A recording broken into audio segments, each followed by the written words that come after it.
সল্টলেকে আশা কর্মীদের বিক্ষোভে তুলকালাম পরিস্থিতি সৃষ্টি।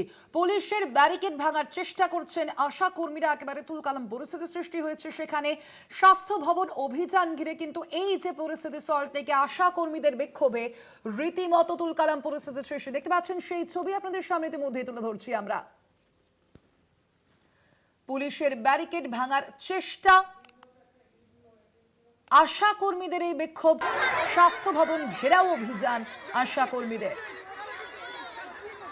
এ বিষয়ে বিস্তারিত জানবো। আমাদের সঙ্গে ফোন লাইনে রয়েছেন প্রতিনিধি রমিত বন্দ্যোপাধ্যায়। রমিত, মূলত কি দাবি রয়েছে আশা কর্মীদের এই মুহূর্তে, সামগ্রিক কি পরিস্থিতি?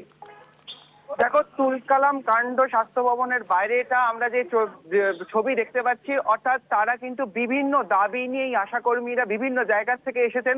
অর্থাৎ আজকে সকাল থেকেই আমরা যতটা জানতে পেরেছি যে এই আশাকর্মীরা এখানে এসেছিলেন স্বাস্থ্য আধিকারিকদের সাথে দেখা করার জন্য। অর্থাৎ তাদের দাবি, তাদের বকেয়া টাকা, অর্থাৎ তাদের যেই রেমুনারেশন, সেই রেমুনারেশন মিনিমাম 15,000 টাকা, প্লাস এছাড়াও আরো বেশ কিছু দাবি নিয়ে বহু কাল ধরে এরা অন্বেষণ করছেন। তারা দাবি জানাচ্ছেন, কিন্তু দীর্ঘদিন ধরে বহু জায়গায় বহুবার তাদের দাবি যে বহুবার জানানো সত্ত্বেও, স্বাস্থ্য দপ্তরে জানানো সত্ত্বেও কোনো কাজ হয়নি। তো সুতরাং আজকে তারা বিভিন্ন জায়গা থেকে একেবারে এসেছেন এই স্বাস্থ্য ভবনের সামনে। আমরা দেখলাম এই মুহূর্তে কিছুক্ষণ আগেও এই পুলিশের ব্যারিকেডিং প্রায় ভাঙার দিকে গেছে, ধস্তাধস্তি ভাঙা।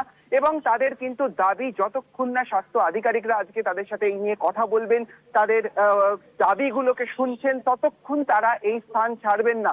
এবং ইতিমধ্যেই আমরা জানি, যেহেতু তারা এই সকাল থেকে এসছে, অনেক স্বাস্থ্য আধিকারিক কিন্তু ভেতরে ঢুকতেও পারেনি স্বাস্থ্য ভবনে, এবং স্বাস্থ্য ভবনের মেন গেট বন্ধ করা হয়েছে।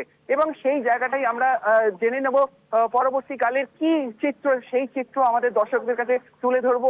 এবং এই মুহূর্তে কিন্তু তুলকালাম কাণ্ড যেটাকে বলা যেতে পারে। রমিত, পুলিশের সঙ্গে কি কারণে বচসা বাধিক আশা কর্মীদের?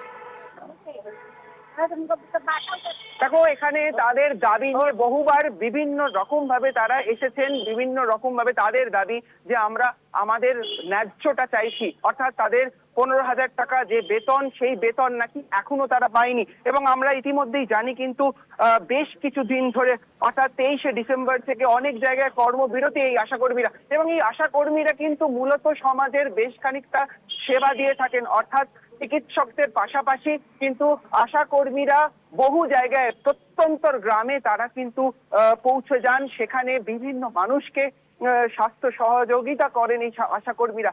এবং তাদের যে দাবিগুলো, সেই দাবিগুলো তারা বলতে চাইছেন সরকার যেন শোনে, স্বাস্থ্য ভবন যেন শোনে, এবং সেই রকম করে ব্যবস্থা নেওয়া হয়। এবং সেই জন্যই কিন্তু আজকে তারা স্বাস্থ্য ভবনের বাইরে বিক্ষোভ করছেন বলে তাদের দাবি। এবং সেই জায়গায় তারা স্বাস্থ্য ভবনের ভেতরে ঢুকতে চাইছেন, কিন্তু যা দেখা যায় সেখানে পুলিশিং ব্যারিকেডিং করা হয়, কারণ বহু মানুষ এসছেন এবং তারপরেই পুলিশের সাথে ধস্তাধস্তি।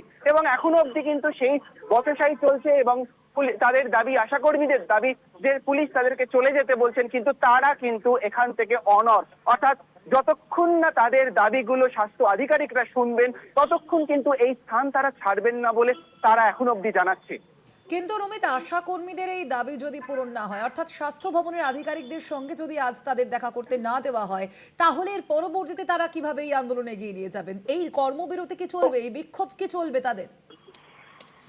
একেবারেই দেখো, এই জায়গাটা কিন্তু যদি তাদের দাবিগুলো না তারা বলতে পারে, সেখানে আমরা যতদূর জানতে পেরেছি, যদিও স্বাস্থ্য ভবনের তরফ থেকে আমরা কিছু জানতে পারিনি, কিন্তু আশাকর্মীদের দাবি আজকে যে স্বাস্থ্য আধিকারিকরা রয়েছেন তারা তাদের সাথে দেখা করবেন বলে কোথাও জানিয়েছিলেন। এবং সেরকম ভাবেই কিন্তু একটা মিটিং হওয়ার কথা ছিল। এবং সেই ক্ষেত্রে এখন যে পরিস্থিতি, সেই পরিস্থিতিটা কি হবে আগামীতে, আদেও তারা দেখা করতে পারবেন কিনা, এগুলো নিয়ে কিন্তু প্রচন্ড প্রশ্ন, বহু প্রশ্ন উঠে আসছে। এবং সেই জায়গা থেকে দেখা যাবে, যদি তারা কর্মবিরতিতে যায়, তাহলে কিন্তু আমাদের স্বাস্থ্য পরিষেবা কিছুটা হলেও কিন্তু বিঘ্ন হবে। অর্থাৎ এদের যে দাবি, এর যে দাবিগুলো, সেই দাবিগুলো কিন্তু কোথাও একটা আলোচনা করার প্রয়োজনীয়তা আছে বলে মনে হয়। এবং সেই জায়গা থেকেই কিন্তু তারা আজকে এই জায়গায়, এই স্থানে এসেছে।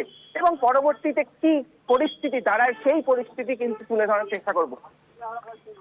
রমিত, আশা কর্মীদের অবস্থান এই মুহূর্তে কোথায়? দেখো একদম স্বাস্থ্য ভবনের বাইরেটাই এই ঘটনা ঘটছে এবং স্বাস্থ্য ভবনের বাইরেই যে ব্যারিকেডিং করা হয়েছে সেইখানেই তারা কিন্তু একদম ওইখানেই বসে পড়েছেন। অর্থাৎ দেখতে পাচ্ছি এই জায়গাটা মোটামুটি প্রচুর মানুষের যারা তো আশা কর্মীরা রয়েছেন সেই কর্মীরা অনেকে এসছেন, বিভিন্ন জায়গা থেকে এসছেন। তাদের কিন্তু সেই একই দাবি, অর্থাৎ তাদের ন্যায্য, তাদের যেই স্যালারির কথা বলা হয়েছে, তাদের যে বেতনের কথা বলা হয়েছে এবং তাদের যে দাবিগুলো সেই দাবিগুলো যেন শোনা হয়, এবং সেই জায়গা থেকেই তারা কিন্তু এখনো সেই বিক্ষোভ চালিয়ে যাচ্ছে। ধন্যবাদ তোমায়। আমরা কথা বলছিলাম, আমাদের সঙ্গে ফোন লাইনে ছিলেন প্রতিনিধি রমিত বন্দ্যোপাধ্যায়।